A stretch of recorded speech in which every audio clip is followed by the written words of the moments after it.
Shalom saudaraku yang dikasihi Tuhan Yesus Kristus. Selamat berjumpa lagi dalam renungan hari ini. Senantiasa saya berdoa dan berharap saudara semua dalam kondisi yang baik, penuh sukacita dan senantiasa rindu untuk mengerti akan kebenaran firman Tuhan. Saudaraku, seringkali kita merasa berat dalam melangkah menjalani hidup ini, bukan karena beban hidup yang besar, melainkan karena kita memilih untuk memikul tumpukan kesalahan dari orang lain yang kita simpan di dalam hati kita. Menyimpan dendam itu ibarat suatu meminum racun, namun kita berharap orang lain yang terluka. Kita yang minum racun, tapi kita berharap orang lain yang akan celaka. Hari ini mari kita belajar untuk melepaskan beban itu agar damai sejahtera yang dari Tuhan kembali memenuhi ruang hati kita. Hari ini saya Cornelius Nugroho dari channel Berkat Baru akan menyampaikan renungan dengan judul Rahasia Tidak Menyimpan Kesalahan. Namun sebelum kita mendengarkan renungan ini, mari kita awali dengan berdoa terlebih dahulu. Bapa Surgawi yang penuh kasih, kami datang ke hadapan-Mu dengan hati yang terbuka. Kami bersyukur atas kesempatan untuk dapat merenungkan firman-Mu hari ini. Tuhan, ajarlah kami untuk dapat memahami rahasia indah di balik sikap tidak menyimpan kesalahan orang lain dalam hati kami. Bersihkanlah hati kami dari segala kepahitan, dari segala dendam yang selama ini membebani langkah kami. Kiranya Roh Kudus membimbing pikiran kami agar kami dimampukan untuk dapat melepaskan pengampunan sebagaimana Engkau telah mengampuni dosa kami. Terima kasih Tuhan.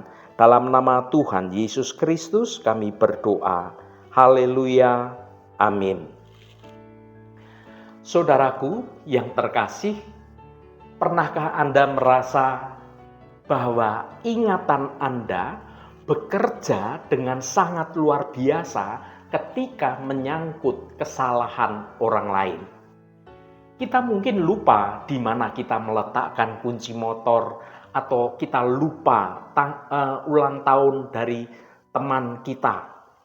Tetapi entah mengapa, kita ini bisa mengingat dengan sangat jelas, dengan sangat detail setiap kata-kata tajam yang pernah diucapkan oleh orang lain, bahkan itu sudah terjadi 5 tahun yang lalu. Kita ingat bagaimana nada bicaranya, kita ingat di mana tempat kejadian orang itu melontarkan kata-kata yang menyakiti hati kita, bahkan rasa sakit yang muncul di dada saat itu. Kita ingat semuanya. Secara tidak sadar, banyak dari kita ini membawa sebuah buku catatan mental dari orang lain. Kita catat di dalam hati kita. Di dalamnya kita itu menuliskan setiap pelanggaran, setiap ketidakadilan, dan setiap luka yang disebabkan oleh perbuatan atau perkataan orang lain pada kita. Kita menyimpannya dengan sangat rapi.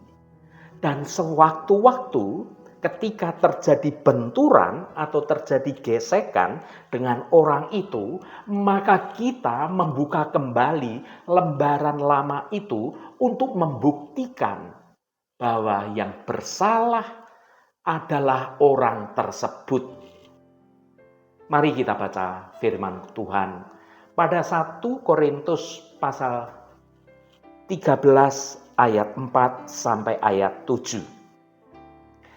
Kasih itu sabar, kasih itu murah hati, ia tidak cemburu, ia tidak memegahkan diri dan tidak sombong. Ia tidak melakukan yang tidak sopan dan tidak mencari keuntungan diri sendiri. Ia tidak pemarah dan tidak menyimpan kesalahan orang lain. Ia tidak bersukacita karena ketidakadilan, tetapi karena kebenaran. Ia menutupi segala sesuatu, percaya segala sesuatu, mengharapkan segala sesuatu, sabar menanggung segala sesuatu. Saudaraku, dalam lagu kasih yang ditulis oleh Rasul Paulus di dalam 1 Korintus pasal 13 ayat 4 sampai ayat 7, kita menemukan sebuah standar hidup yang sungguh luar biasa. Ayat 5 mengatakan bahwa kasih itu ia tidak pemarah dan tidak menyimpan kesalahan orang lain. Kalimat ini singkat, tetapi memiliki suatu kuasa untuk memerdekakan hidup kita jika kita benar-benar mau memahaminya. Yang pertama, arti menyimpan kesalahan dalam bahasa aslinya. Untuk memahami rahasia ini, kita perlu melihat kata asli yang digunakan oleh Rasul Paulus. Dalam bahasa Yunani yang diterjemahkan sebagai menyimpan, itu adalah logisomai. Ini adalah istilah di bidang akuntansi. Logisomai berarti memasukkan data ke dalam buku besar, menghitung atau membukukan sebuah transaksi agar tidak dilupakan atau agar tidak terlupakan. Dalam dunia bisnis, mencatat utang adalah hal yang wajib agar penagihan bisa dilakukan di kemudian hari sesuai dengan ketentuan atau sesuai dengan kesepakatannya. Namun Rasul Paulus mengatakan bahwa kasih itu tidak melakukan akuntansi terhadap kesalahan atau dosa sesama kita. Kasih itu tidak memasukkan kesalahan orang lain ke dalam kolom utang yang harus dibayar. Ketika kita menyimpan kesalahan orang lain, kita sebenarnya sedang membangun suatu penjara. Ironisnya, orang yang kita kurung di dalam penjara ingatan kita itu seringkali malah hidup bebas di luar sana, sementara kita sendirilah yang terikat karena harus terus menjaga buku catatan tersebut. Saudaraku yang dikasihi Tuhan, mengapa kita gemar menyimpan catatan kesalahan dari orang lain? Sebelum kita bisa melepaskannya, kita ini harus jujur pada diri kita sendiri. Mengapa kita ini begitu sulit untuk membuang semua buku catatan dari kesalahan orang lain itu? Yang pertama, sebagai perlindungan diri, kita berpikir bahwa dengan mengingat kesalahan orang lain, kita ini sedang membentengi diri kita agar tidak disakiti lagi oleh orang tersebut. Kita merasa perlu waspada sebagai bentuk dari keamanan kita. Yang kedua, sebagai senjata untuk menyerang balik. Saat terjadi perbedaan argumen atau perdebatan, maka buku catatan ini bisa menjadi suatu amunisi. Kita bisa berkata, kamu sih selalu saja begini. Atau mungkin kita bisa berkata, ingat tidak dulu kamu pernah juga melakukan bla bla bla bla bla. Itu adalah kalimat yang muncul dari catatan yang kita simpan. Yang ketiga, merasa lebih benar. Dengan menyimpan daftar kegagalan dari orang lain, secara egois kita ini merasa bahwa posisi moral kita ini seolah-olah lebih tinggi. Kita merasa menjadi si korban yang suci, yang tidak bersalah. Sementara orang lain itu adalah si penjahatnya. Namun Alkitab mengingatkan bahwa kasih tidak mencari keuntungan sendiri. Menyimpan kesalahan mungkin memberi kita suatu rasa puas sesaat. Tetapi itu sesungguhnya merusak jiwa kita secara perlahan-lahan. Saudaraku, rahasia terbesar agar kita mampu tidak menyimpan kesalahan orang lain adalah dengan menyadari bagaimana Allah telah memperlakukan kita. Mari kita baca firman Tuhan dalam Mazmur 103 ayat 10.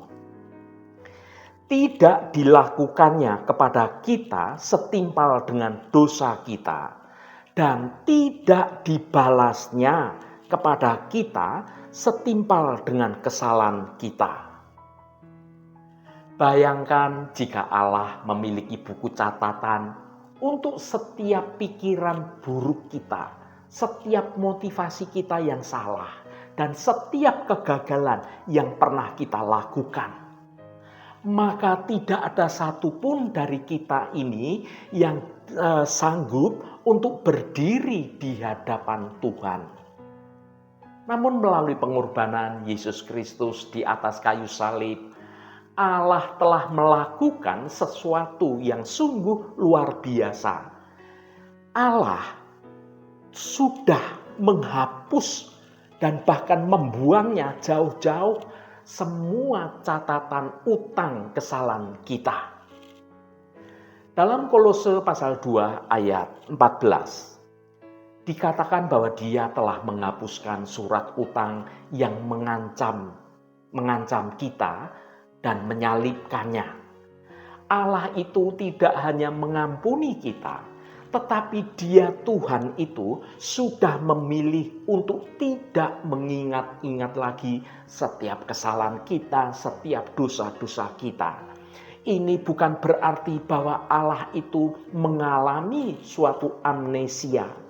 Tetapi Tuhan itu memilih untuk tidak menggunakan kesalahan masa lalu kita sebagai dasar untuk menghukum atau memperlakukan kita.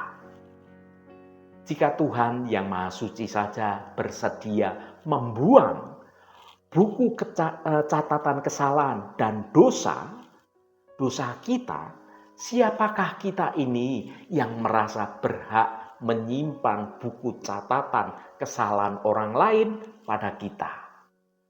Saudaraku, mungkin Anda berkata, tapi Tuhan, luka ini terlalu dalam, terlalu sakit Tuhan. Saya itu tidak bisa menghilangkan rasa sakit hatiku atas perbuatan dia. Orang itu loh Tuhan. Saudaraku, penting untuk dipahami bahwa mengampuni itu tidak sama dengan melupakan. Secara manusiawi, kita mungkin tetap akan ingat kejadiannya. Namun kita tidak menyimpan kesalahan. Berarti bahwa kita ini sudah melepaskan hak untuk kita membalas atas apa yang orang itu lakukan.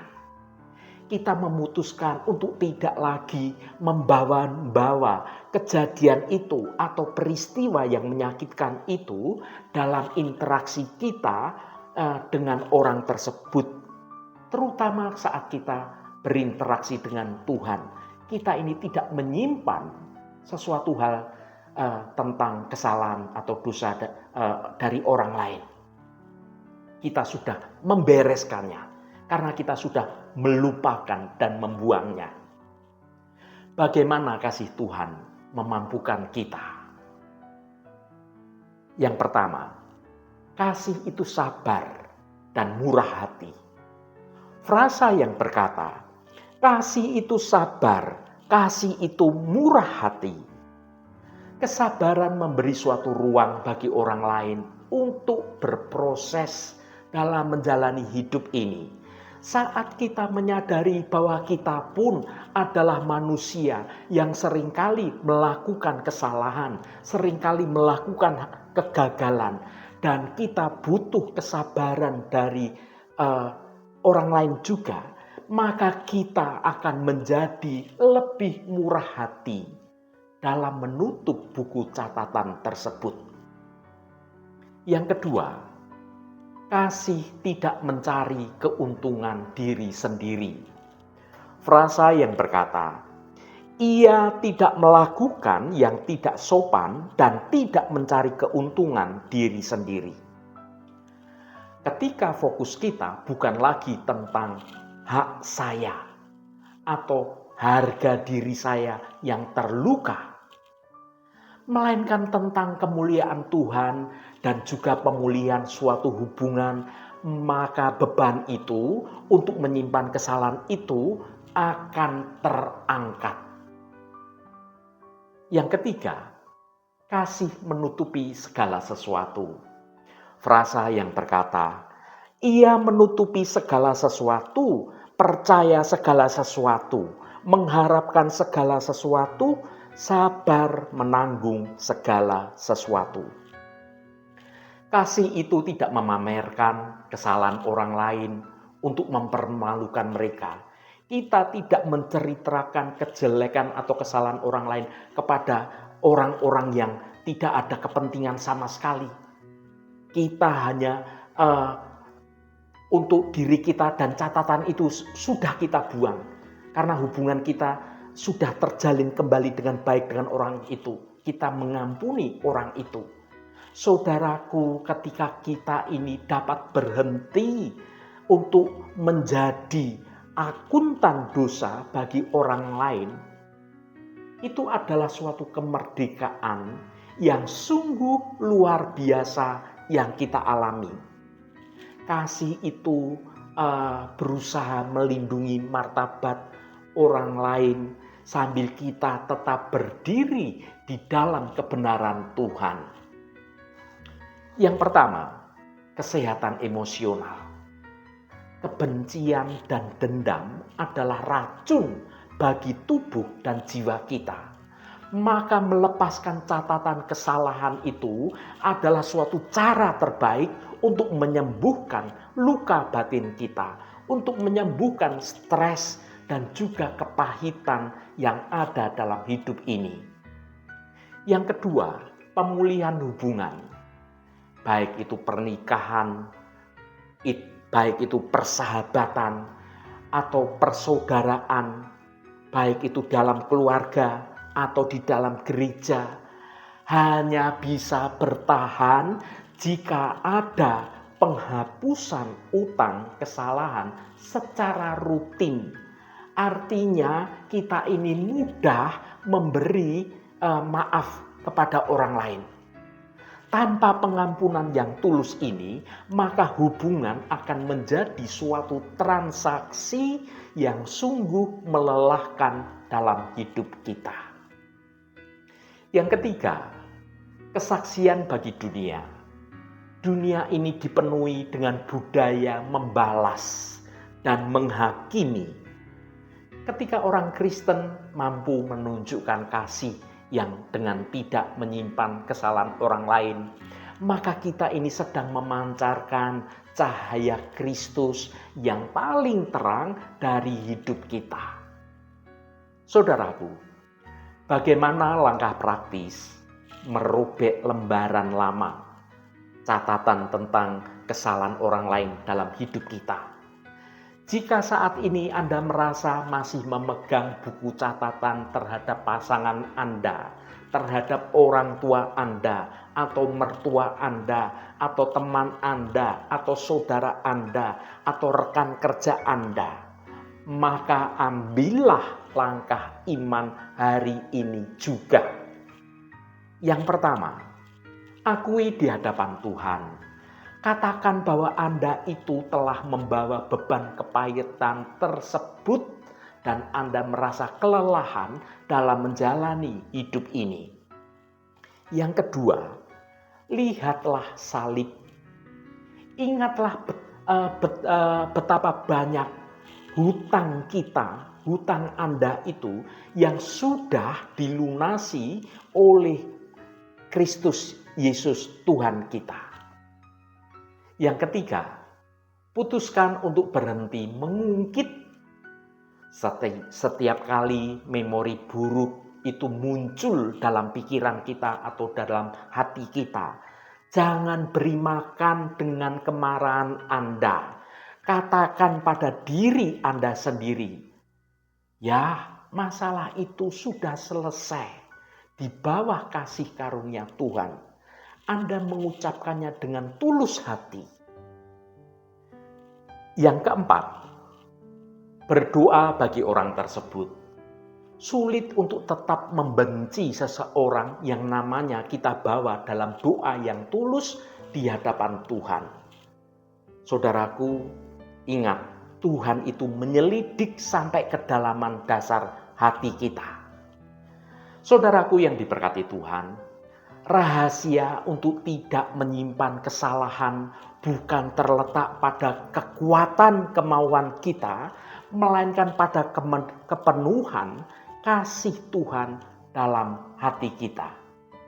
Semakin kita menyadari betapa besarnya kita dikasihi dan diampuni oleh Tuhan, maka semakin kecil keinginan kita untuk mencatat dosa atau kesalahan orang lain pada kita. Kasih yang digambarkan dalam 1 Korintus pasal 13 itu bukanlah sekedar suatu perasaan romantika, melainkan sebuah keputusan yang kita ambil untuk hidup kita, untuk kebaikan kita dalam kebenaran Tuhan. Sebuah keputusan untuk menutup buku akuntansi catatan hati kita dan membuka lembaran yang baru untuk mencatat segala anugerah kebaikan Tuhan yang baru yang hadir dalam hidup kita, dan itu bisa dimulai setiap pagi dengan mengucap syukur di hadirat Tuhan. Mari kita tutup hidup kita ini dengan tanpa beban masa lalu, karena di dalam Kristus itu tidak ada lagi catatan yang menghukum tentang kesalahan-kesalahan kita di hadapan Tuhan. Haleluya, Tuhan memberkati kita semua. Mari kita tutup renungan ini dengan berdoa. Bapa Surgawi yang penuh kasih, kami bersyukur atas kasih-Mu yang sungguh luar biasa, kasih yang sabar dan tidak sombong. Hari ini kami belajar dari firman-Mu bahwa kasih sejati tidak menyimpan kesalahan orang lain. Ampuni kami jika selama ini kami masih menyimpan buku catatan kesalahan sesama kami dan memelihara kepahitan itu di dalam hati kami yang menjadi beban bagi langkah kehidupan kami. Tuhan, mampukanlah kami untuk dapat mengampuni dengan tulus, seperti Engkau telah menghapus segala pelanggaran kami. Biarlah kasih-Mu memenuhi hati kami, sehingga kami tidak lagi mencari keuntungan diri sendiri atau mudah menjadi marah. Berikanlah kami suatu kekuatan untuk menutupi segala sesuatu dengan kasih, dan percaya pada kebaikan dan sabar menanggung segala keadaan. Jadikanlah hati kami menjadi bersih dari segala dendam, agar damai sejahtera-Mu memerintah dalam hidup kami setiap hari. Terima kasih Tuhan. Tuhan, berkatilah kami di sepanjang hari ini dalam segala tugas dan aktivitas kami, dalam studi dan pekerjaan kami, dalam pelayanan kami, dalam usaha kami, dan dalam segala hal. Tuhan akan berkati, dan kami memiliki hidup yang menyenangkan hati Tuhan, dan hidup kami dapat menjadi berkat juga bagi sesama kami. Tuhan, secara khusus kami berdoa untuk saudara-saudara kami dimanapun berada, yang saat ini sedang menderita sakit. Kami mohon jamahan-Mu dalam nama Tuhan Yesus Kristus. Kuasa penyembuhan boleh terjadi pada saudara-saudara kami yang sedang terbaring sakit. Sehingga karena zaman Tuhan saja, maka saudara-saudara kami akan menerima kesembuhan yang datangnya dari Engkau. Jamahan dan lawatan Engkau juga terjadi pada saudara-saudara kami yang saat ini sedang dalam pergumulan, segala persoalan dan berbeban berat. Engkau bukakan jalan keluar bagi mereka. Engkau memberi kekuatan yang baru bagi mereka. Dan Engkau memampukan saudara-saudara kami untuk dapat menyelesaikan setiap persoalan, setiap masalah dengan cara yang benar, dengan cara yang baik, agar hidup mereka boleh menikmati berkat-berkat kemurahan-Mu. Berkati mereka yang hari ini berulang tahun Tuhan. Engkau tambahkan 1 tahun lagi. Terima kasih buat anugerah-Mu, umur panjang di tangan kanan dan kekayaan serta hormat di tangan kiri. Berkat Tuhan mengalir bagi setiap mereka yang hari ini berulang tahun. Terima kasih Tuhan, segala hormat, pujian, dan ucapan syukur hanya bagi nama Engkau Allah yang kudus. Saudaraku, mari kita berdoa Bapa kami. Bapa kami yang di surga, dikuduskanlah namamu, datanglah kerajaan-Mu, jadilah kehendak-Mu, di bumi seperti di surga. Berikanlah kami pada hari ini makanan kami yang secukupnya, dan ampunilah kami akan kesalahan kami, seperti kami juga mengampuni orang yang bersalah kepada kami. Dan janganlah membawa kami ke dalam pencobaan, tetapi lepaskanlah kami daripada yang jahat. Karena Engkaulah yang empunya kerajaan dan kuasa dan kemuliaan sampai selama-lamanya. Amin. Saudaraku, bukalah hatimu dan tengadahkan tanganmu. Terimalah berkat Tuhan. Tuhan memberkati engkau dan melindungi engkau. Tuhan menyinari engkau dengan wajah-Nya dan memberikan kasih karunia. Tuhan menghadapkan wajah-Nya kepadamu dan memberikan damai sejahtera. Berkat anugerah dari Bapa Surgawi, cinta kasih karunia dari Tuhan Yesus Kristus, dalam persekutuan dan penghiburan Roh Kudus, menyertai kita semua sekarang ini dan sampai selama-lamanya. Dalam berkat Tuhan Yesus Kristus, haleluya, amin. Puji Tuhan, saudaraku semua, saya percaya firman Tuhan hari ini sudah menjadi berkat yang akan menuntun hidup kita semua. Roh Kudus senantiasa menolongmu dan menuntunmu untuk engkau dimampukan berjalan dalam jalan kebenaran Tuhan. Saudaraku, saya sangat senang sekali dan berterima kasih jika Anda berkenan memberikan komentar pada konten video ini dan bagikan renungan ini pada teman dan sahabat Anda, agar mereka diberkati juga melalui renungan ini. Terima kasih saudaraku, sampai bertemu kembali. Shalom, Tuhan memberkati.